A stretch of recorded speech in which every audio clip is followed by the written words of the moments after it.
Hey guys, this will be a short video. I just wanted to show how I typically design characters, and for this video I'll be showing a character lineup that I had already been working on, but I wasn't happy with the way it was turning out, so I decided to revamp it for my comic.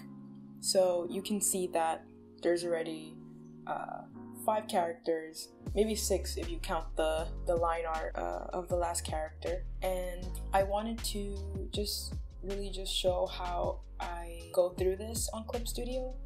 And you can see I already started with my second character being the wolf, and I'm just gonna go ahead and continue that process.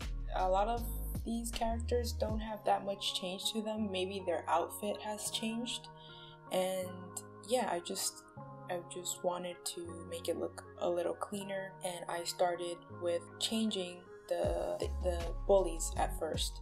I didn't really change too much about him. I included more of cross-hatching. I wanted to give it a more comic booky feel. I wanted some more textures in there. I went off of more of a punk aesthetic, especially for the 4th character in the lineup.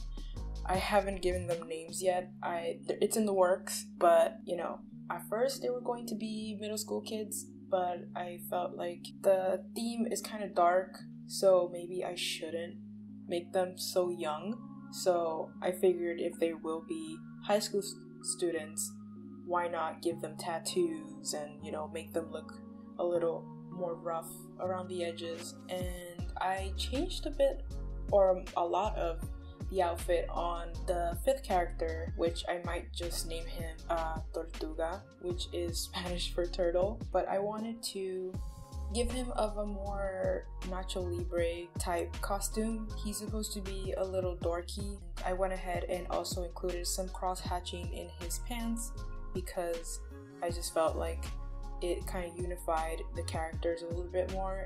It'll be like the thing that, you know, makes it feel like they belong in the same world, which is always something that you want to do when you're designing characters, which is also the reason why you should not design characters separately in, let's say, like different files. I know some artists that will do that. I think a newbie mistake. I used to do that a lot, but when you put them side by side, you get to see how much their character height, how much they differentiate from each other. If they look different, you know, if the style looks the same. You want to keep those things in mind because you don't want to be reading a comic and it feels like some characters don't even belong there. They just look vastly different. Of course, there are exceptions to that. If you're trying to go for a character that really sticks out, like maybe the main character, you would typically do that. But typically, you'd want them to be styled the same. And when it comes to coloring, it can really help out too, because you don't want to accidentally give them all the same colors unless that is something that you're intentionally doing. You typically want there to be some variations, and you know, it's more appealing in my opinion, and it makes for more interesting design work.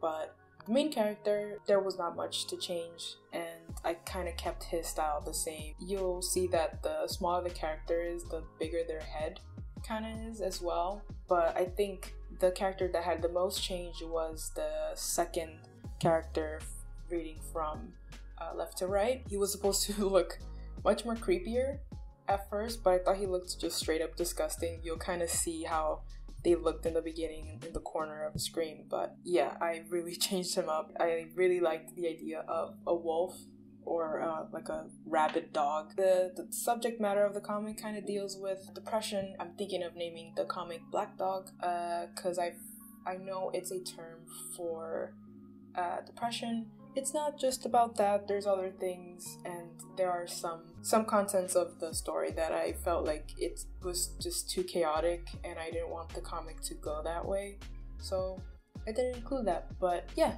this is how it came out.